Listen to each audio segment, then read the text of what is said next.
Hi, good afternoon, members of the media. I'm attorney Diabri Lamar. I'm joined by my client, Nestor Vega, and his family, who are here with us after a very tragic occasion.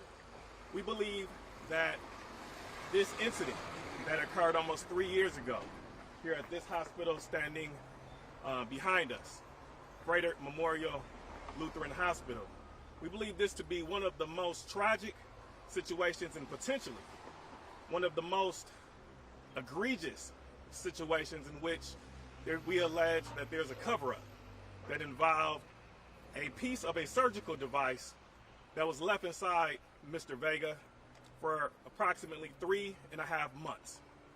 So I want to just kind of walk through just some of the facts that led to the lawsuit that we filed earlier today. Back on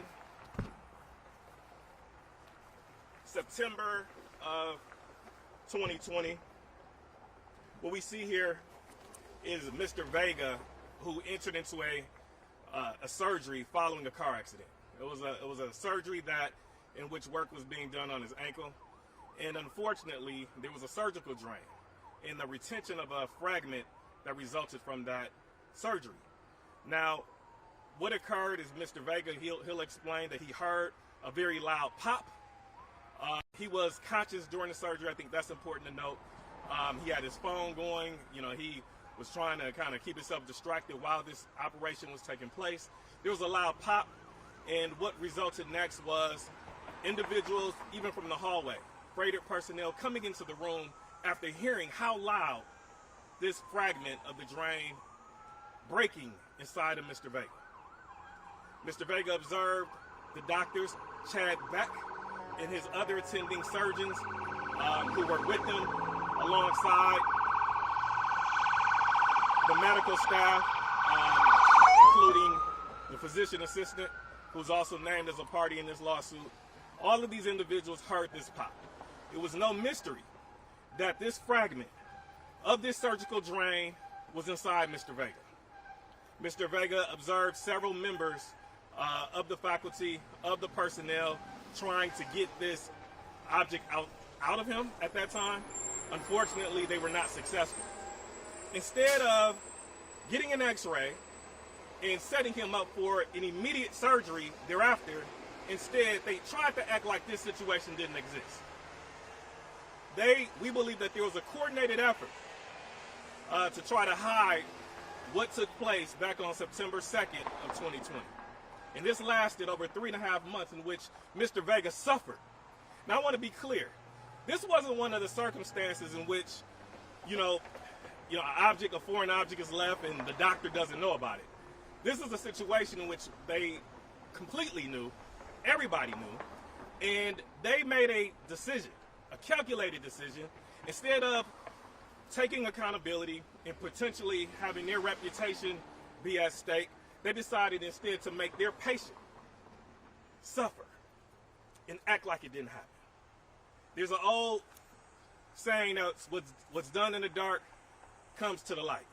And today, our lawsuit is shedding light on what took place in this hospital and the many individuals and personnel who acted in what we believe to cover up this foreign object that was left inside of Mr. Vega. Now, I want to be clear that Mr. Vega had many communications, some of which he recorded, which one of the videos were released to the media, of every single person he talked to, telling them there's an object in my leg. Why don't you set me up for an x-ray and get this out of me? He also asked them many times, this is not going to cause, I want to make sure this doesn't result in an infection. Medical personnel, doctors, part of this lawsuit, we have Froedtert Hospital. We also have 5 doctors. We have a physician assistant. We have all these individuals that we believe all coordinated efforts to try to hide what took place on this day. And that is a very dangerous practice. We have to hold our medical professionals accountable, and that's what this lawsuit is for. Of course, we want justice for the loss of mobility, the physical disfigurement that he has in his leg. The pictures are very gruesome. I will show you now what is the result of when you don't follow the standard protocols and the standard of care in the medical profession.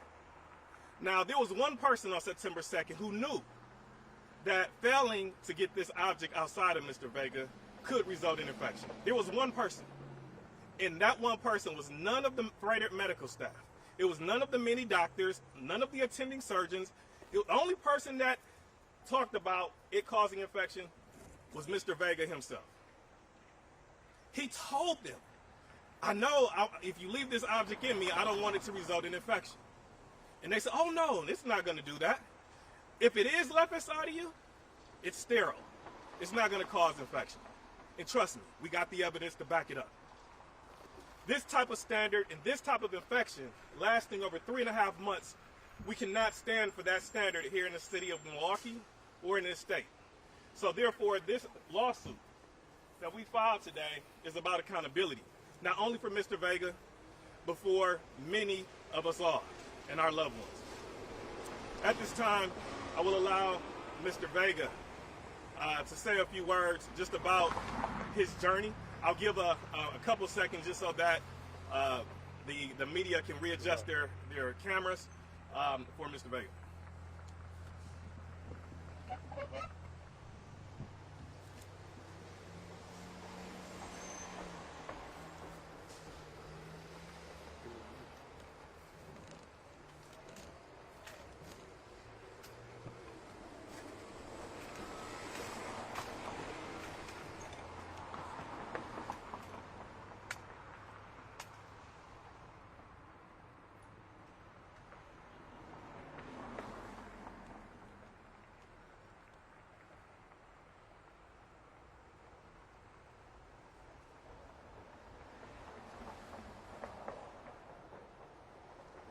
All right, with that being said, I will now allow Mr. Vega to go ahead and say a few words about this very tragic and troubling experience, not only for the 3.5 months where this fragment was left inside of him, but the last 3 years and how his life has changed thereafter.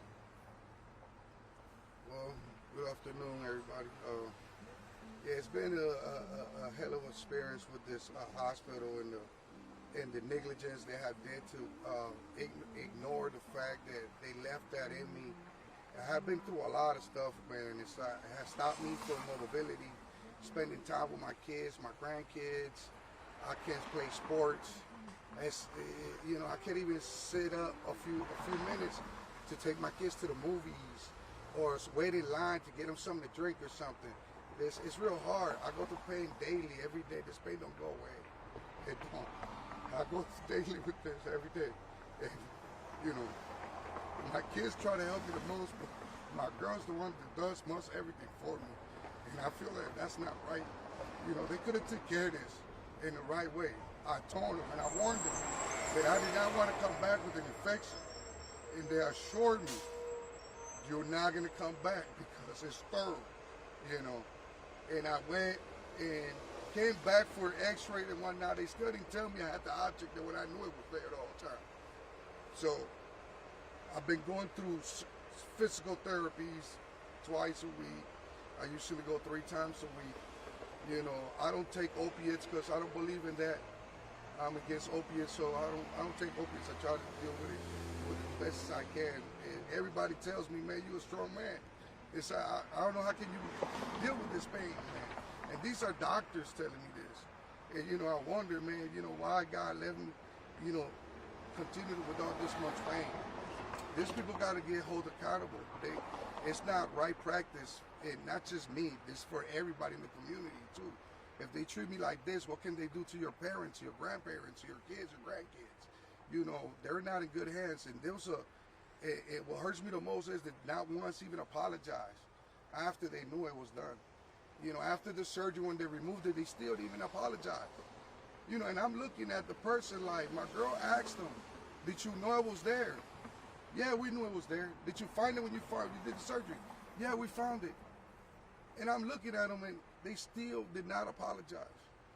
You know, and it's like, it was a conspiracy for a whole team that did what they did to me. It's unjust. You know, there's no way in hell they should do that to anybody. Anybody. I want to give you a second to readjust the mics here.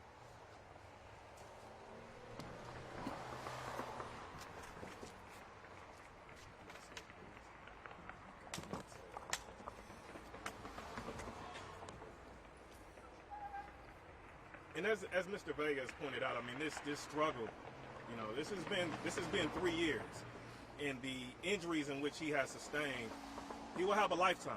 He hasn't been able to work. You know, he has permanent disfigurement. And again, this was visible on X-rays. There were 2 X-rays in which even the X-rays revealed that there was a fragment that was left. But these doctors looked him right in the eye and told him, oh, no, it's not. There's nothing there. There's not going to be any infection. You're all right. Allowing him to suffer for 3.5 months. And that's why we have our lawsuit alleges, you know, not only medical negligence. You know, we understand that medical malpractice happens. Nobody's perfect. But it's when you know. And you can go home and sleep at night knowing that there's a foreign object inside of a person. We have to go ahead and shine light on those type of circumstances. So again, we've also alleged medical battery. We've also alleged fraud. Because this is not just malpractice, oh, we didn't know it was there. No, you knew it was there. And you made specific statements that were to reassure him, allowing him to continue to suffer. With that, I'm going to allow Mira to go ahead and say a few words. This has been very difficult for our whole family. It's difficult, you know, seeing him suffer the way he does. It's been difficult having to carry the burden of our whole family on my own. And just the fact that we can't live a really normal life because there's a lot of limitations to what he can do. And with that, I'll take a few questions. Describe kind of this piece of this device or whatever. I mean, how big it is, or what it looks like, what it comes out, what it looks like an X-ray. Yeah. What we know is that it was a plastic. It was a piece of plastic that was broken inside of him. It's a piece of a surgical drain. It was clearly visible on X-rays. Again, Mr. Vega witnessed himself, you know, it going into him. In addition to the medical staff and all those others that heard it. So, I mean, it was something that should have been readily identifiable. Like an inch long, or about how long? About an inch or so? Yeah, I would say about an inch and a half or so. See with your naked eye. Yeah. Could have been visible. Oh, absolutely. Yeah, we believe it was about an inch and a half or so. What do you think this? What was it like? If the drain burst or what do you think? Well, what our understanding is that at the time that they were looking to remove the drain, they were kind of pulling on it.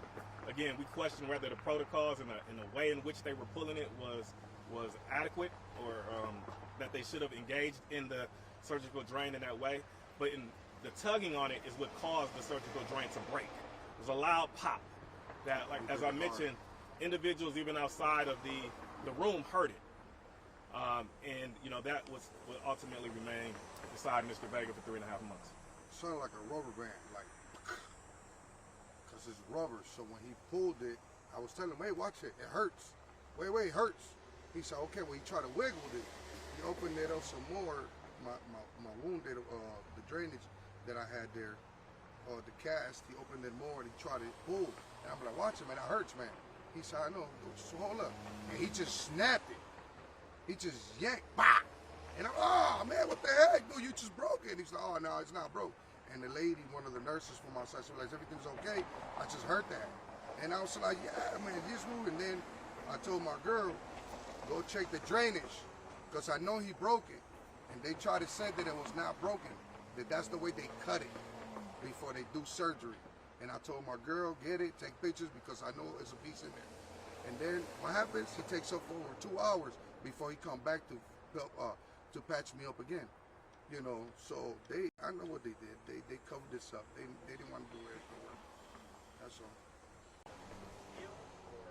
You know, I think it's been 3 years at this point. I think he has probably reached the capacity. He is still treating every single week. He's still going to therapy and going to the doctors and, you know, trying to improve. But his ability to be able to walk 100% again, he is able to walk on his cane a little bit in short distances, but if he's going to be up on his feet for long periods of time, he has to now be confined to a wheelchair. So again, his life is forever changed because of it. You know, we believe that there is still infection. We are in the process of getting him to see more specialists. I will tell you that he was with the defendant hospital treatment under their care for a significant amount of time after this object was left inside of him, until we realized that that's probably a conflict. So now, you know, he's already seeing outside providers, and we will continually, you know, seek to get him with other specialists. And to clarify on the timeline, you said the surgery happened in 2020. They left this item inside of him for 3.5 months. Correct. And then it was, I guess,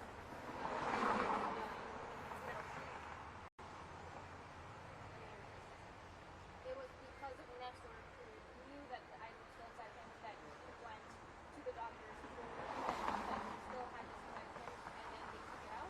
No, so what ultimately happened, we gotta be here. Yeah, the initial operation was on September 2nd, okay, of 2020.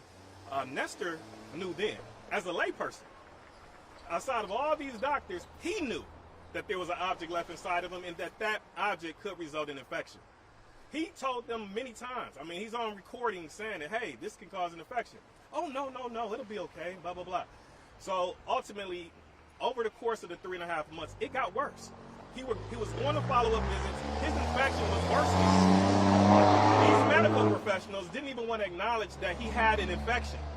It wasn't until he had to be rushed to the emergency room on December 13th of 2020, in which the emergency staff said, you know what, there's an object in there, we need to get this out immediately. They're the only ones that followed the standard of care. It was on December 13th, after he had already suffered for 2.5 months. He came back to Froedtert. Yes. So we thank the doctors and emergency staff for doing their job, and unfortunately, his surgical team, who he had complete confidence in, did not.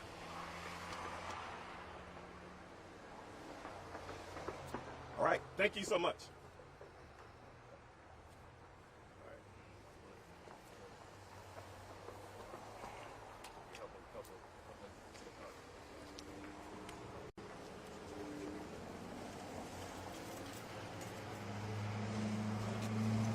Thank you guys again.